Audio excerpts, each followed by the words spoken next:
It's a beautiful bacon day, Cookie Crusaders. Today we're going to be talking about the Avatar Guild Boss. So the cookies we are using is pomegranate, oyster cookie, cherry blossom, rye cookie, and vampire cookie. Now, the way we have this set up is that we have critical damage focus, we have skill activation, and we have damage from the scroll. So that's the idea with it.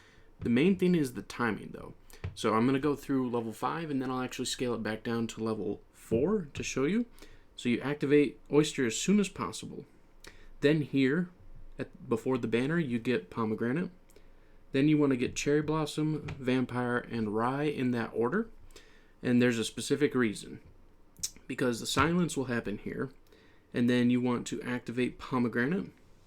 And then you want to get Oyster right after that. And then Vampire. And then as soon as possible, get Blossom. Otherwise, that move that the Avatar of Destiny was just doing will happen, and your Blossom will die.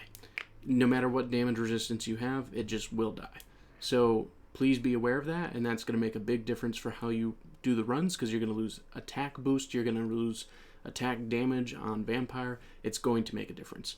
So the timing is very key, very specific. It's not necessarily timed in a specific way to the battle, but more so the cooldown that you have on the cookies. So I already showed the toppings before, but I'm going to go back in and cover them again before we go to the level 4 avatar. So you can see 40 million damage here. Most by Vampire, a lot by Rye Cookie, and a really good deal by Oyster and Blossom too. But let's go to the toppings and talk about this real quick. The most important one is going to be the cooldown on your Cherry Blossom. If you don't have at least 4.4% cooldown with the attack toppings, you're not going to make it in time to do that timing scheme that I just showed you. I tried it with a lower cooldown. It just does not work. Damage resistance does not affect it. Critical resistance does not affect it. You just need good cooldown. So if you can get better cooldown, great. That means that as soon as you can activate Blossom, go for it. You might have to tweak the timings a little bit, because if you activate too soon, like let's say you get 10% cooldown, if you activate too soon, then you're exposed and vulnerable again. The nice thing about what most assassins do is when they go and do their skill, they become out of target. And that's what keeps Blossom alive there. So that's an important thing. Now, let's go ahead and discuss why we're running the cooldowns on Oyster. We have a high cooldown. And when I say high cooldown, you cannot get lower than this amount and still do what Oyster is doing. If you go lower than this amount, you will lose attack power, and you will lose a soldier when you summon the soldiers out. And here's an important thing. Even though you might think it might not make a huge difference, it honestly does.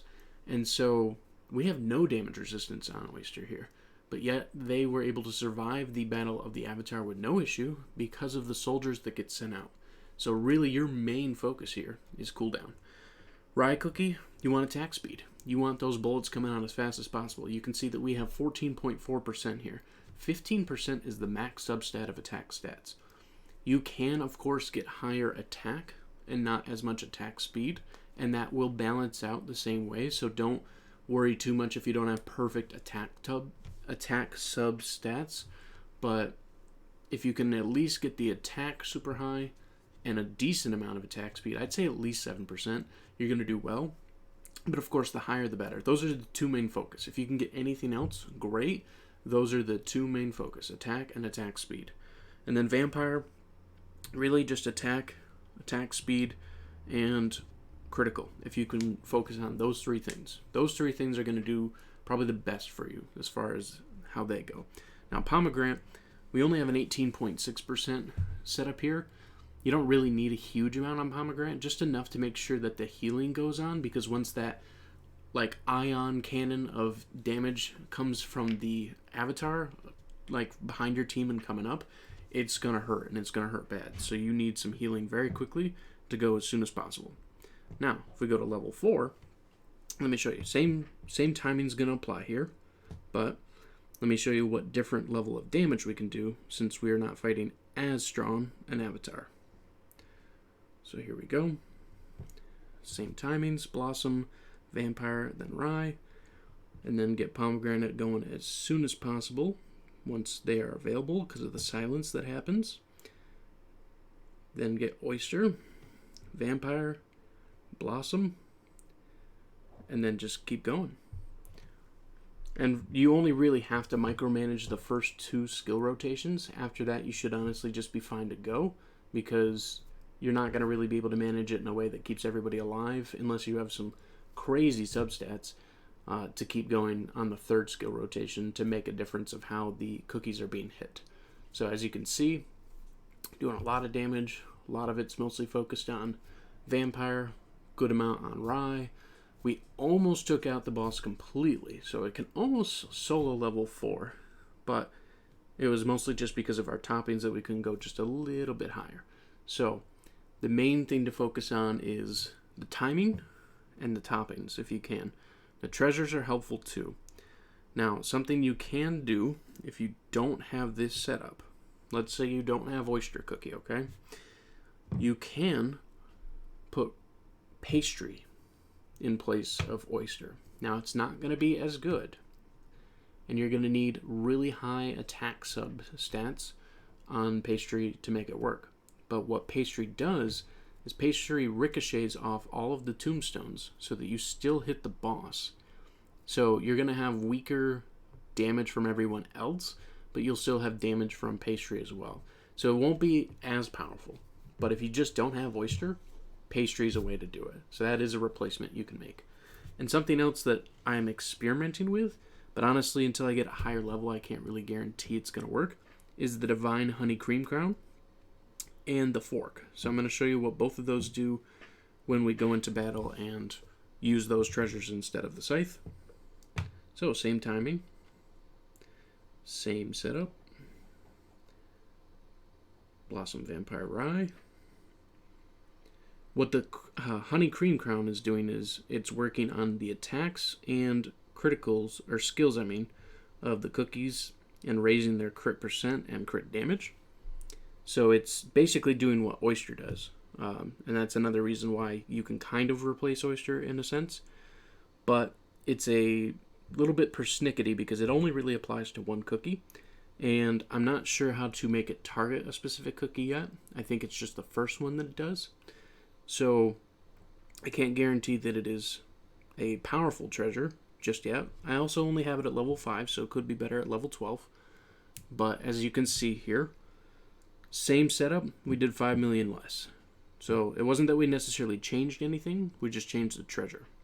And then if we go to the Fork, which I have even lower level, level 3, this is going to specifically activate on each cookie's attack and skill.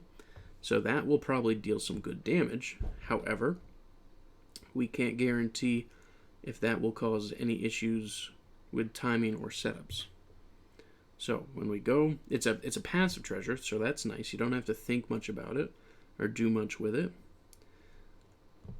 But it is a treasure that specifically takes the attacks and the skills that your cookies are doing and applies them to the cookies or the creatures that you are fighting. It does more damage to bosses than it does to regular cookies, so it is better suited for that reason. And maybe at level 12 it'll do really good, but as of right now at level 3, I don't think it's a viable replacement just yet. But it's good. It's honestly really good, and it's not amazing at level 3, but you can see we didn't lose too much damage. Not too much. We still did a really healthy amount of damage, just a little bit more than the honey cream. So it's something to consider, but it's just not there yet. Maybe at level 12 it will be like really great to use against bosses, but for right now it's not something to let replace your level 12 treasures if you have level 12s. If you get that Fork and you just don't have the scythe, or you have like a level 4 scythe, replace it. That would actually be a really good point at that. But for right now, it's not worth replacing just yet. But it is something I wanted to show you really quick, just in case you were curious. So I will cover those treasures in more depth and more detail, and I will also be making a guide for the different Red Velvet Dragon, because that has been changed and stats have been adjusted for that too. I hope this video is helpful for you, and I look forward to seeing everyone's progress. And if you find any teams that are different or better, I'd love to hear about them. Please let me know in the comments. Thank you so much for stopping by, and have a wonderful day.